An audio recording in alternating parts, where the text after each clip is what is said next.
Hi, this is Dave. It is September the 29th. I'm in Edmonton. It's a beautiful day here, as you can see, and the leaves are changing color.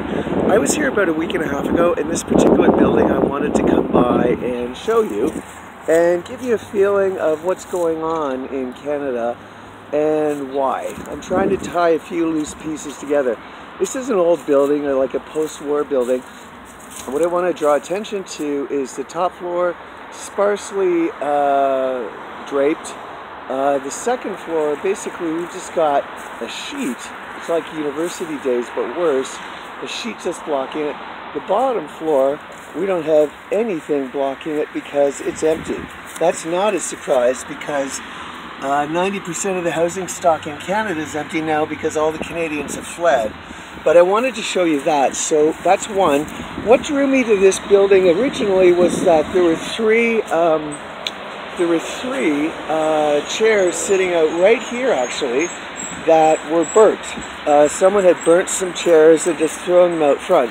But we want to go quickly along here. Here's another sheet, another window with no drapes. This whole building basically is vacant except for the sheet thing. But I'll tell you what that is in 1 minute. I just want to show you the whole entire thing is vacant. This whole entire complex is vacant except for those interesting sheets. We got this floor here, nothing at all. Let's go around the back.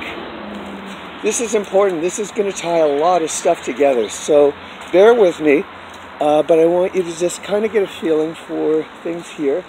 So here we've got just like an adjoining short little partition to this building, and so I want to go at the back of this and just let you see what the other units are like with the back door.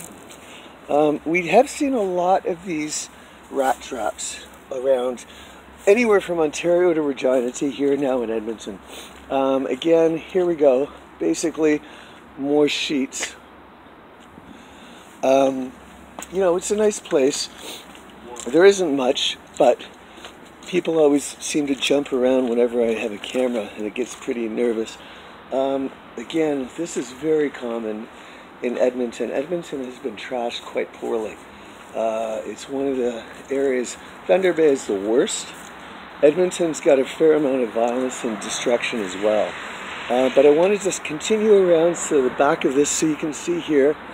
Again, nothing. Nobody's living here either. That one's empty.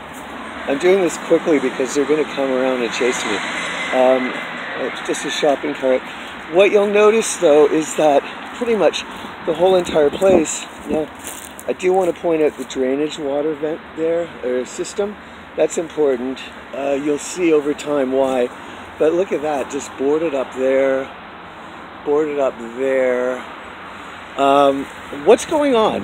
Well, like I said, somebody obviously broke the glass here at the front, and like I pointed out before, don't miss that number. And it looks like we had to replace the whole eaves trough or overhang there. We've got a new drainage for water here.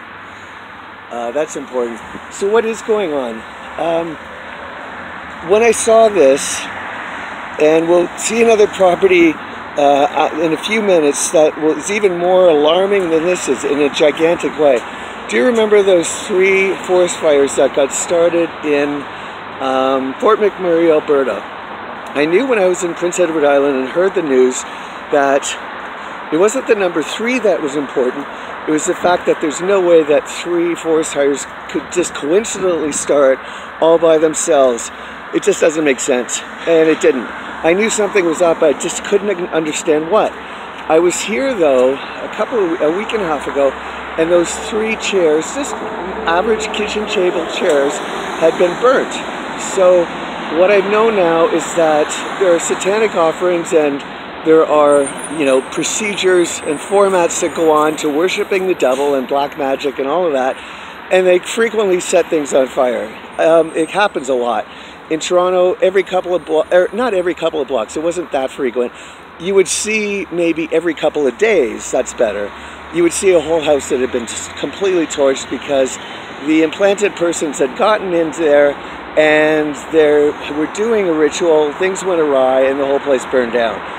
What is going on here is this reminded me, and this tied everything together. Those 3 chairs suddenly hit the bullseye. The Fort McMurray fires were started by mistake because the implanted persons were basically performing satanic rituals to announce the start of Canada as being part of the New World Order and now under satanic rule. These drapes, this whole building is empty. Like most of Canada, it was emptied of all the Canadians around May of 2016. What is happening now, though, is that the implanted persons are going into your houses and your apartments, and they're using them. And so this building, all those sheets that we saw, is because the implanted persons are putting the sheets up to act as drapes, and then they're using the property, the apartment or the house, for a satanic ritual. In this particular case, they used it, things went awry, and they started the chairs on fire. That's how this all fits together. If you think that you left your house or your apartment and it's safe, odds are it is. But odds are it could be used for satanic worship, or it could be used for murder, because that's common all across Canada now. The secret police are using old houses. They're just breaking and entering into them. There's no record of them ever being on the property because there's no ownership papers. It's in your name. They conduct whatever they want to conduct at the property. When they're finished, they leave, and there's no paper trail of them ever being there. But again, I just want to show you here, nothing. This one is, you know, it's the same type of building. There's nobody here, and nobody wants to move in, and the reason they don't want to move in is right there. That is the kiss of death.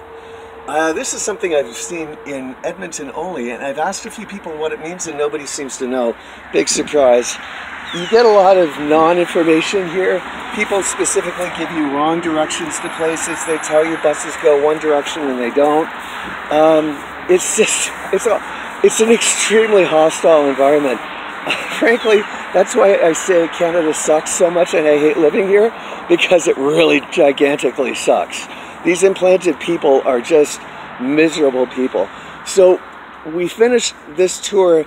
This was important because it introduced to you the satanic rituals that are going on all through Canada now, the property damage, the break-and-enters. The whole thing is just free-for-all. That's why Toronto's becoming so violent, and I had to leave. It's just there's nobody controlling this anymore. But I want to take you to the next property that we're going to see that is really going to shock the hell out of you. I absolutely guarantee it. Let's just look here again. If you can see at the basement there, nobody there. There's just Canadian cities are 90% of the residences are empty. You can just tell Canadians fled this place en masse. So let's go up now to the next property. It's just a little bit north of here, and I will show you something that you will never forget for the rest of your life. Signing off.